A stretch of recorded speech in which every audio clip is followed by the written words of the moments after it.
लौटूंगी, जरा कारी अबरार साहब का रुख कर लेते हैं एक बार।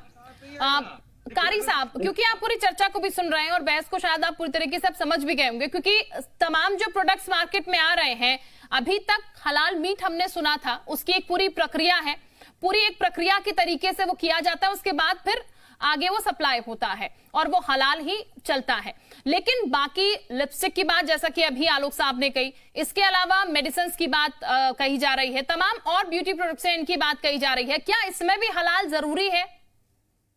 देखिए, बात को समझनी है तो पहले मेरी पूरी बात सुनिएगा। जी बोलिएगा। देखिए, कुरान ने कहा है कि जब तक आप किसी चीज को अपनी आंखों से ना देख लो तो आप उस पर यकीन मत करो। तो जब हमने किसी चीज को नहीं देखा, किसी जानवर को ज़िबा होते नहीं देखा, महज मीट पर मोहर लगाने से, सर्टिफिकेट देने से वो चीज हमारे लिए हलाल कैसे हो सकती है? हमने कैसे उस पर यकीन कर लिया? यहाँ तो हमने कुरान के कानून को ठुकरा दिया, यहाँ तो हमने कुरान के कानून को नहीं माना। कुरान तो कहता है कि आंखों के देखा और आंखों के बगैर देखा एक जैसा नहीं हो सकता, जबकि कुरान ने बाकायदा इसमें एक सूरत लिखी है, बिस्मिल्लाहि अल्लाहु अकबर अल्लाहुम्मा मिनका वलका अल्लाहुम्मा तकब्बल मिन्नी। ये दुआ पढ़ी जाती है बाकायदा जब किसी जानवर को हलाल किया जाता है। और दूसरी बात एक और है कि किसी हराम चीज पर हलाल का सर्टिफिकेट लगाने से वो हलाल नहीं हो जाती, और किसी हलाल चीज को अगर सर्टिफिकेट से दूर रखा जाए तो वो हराम नहीं हो जाती।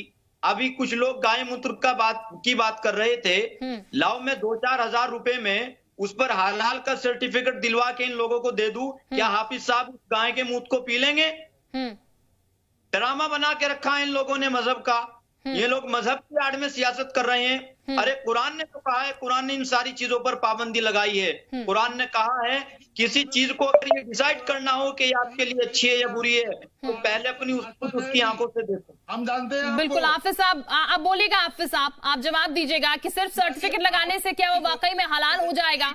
ये झूठ बोला है मैडम। अबरार साहब कौन है ये? इन्होंने ये झूठ बोला है कि अगर आंखों से नहीं देखा है, आंखों से नहीं देखा है तो कैसे मान लोगे? इन्होंने झूठ बोला है। ये हमें हमारा भाई मुसलमान अगर ये बता रहा है कि ये ज़बीहा मुसलमान के हाथ का है और इसे ज़िबा किया गया है, तो हमें तो मानना पड़ेगा। सुनिए मेरी बात, क्या आपका अकीदा ये है कि तमाम मुसलमान सच बोलते हैं?